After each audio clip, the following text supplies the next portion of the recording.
Hi friends, today we will talk about how to fix or how to solve the problem of Google Board app you click on settings.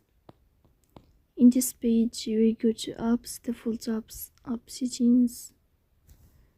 On above you will search about Google Board and you will click here.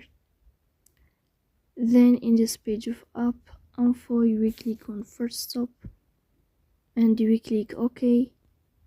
Then you will enter to the window of storage.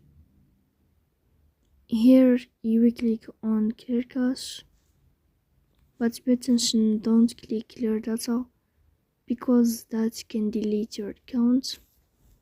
In the end you can turn on your airplane mode and you can wait a moment to turn off your airplane mode again to fix that problem. So please don't forget to support us by like and subscribe. See you next time.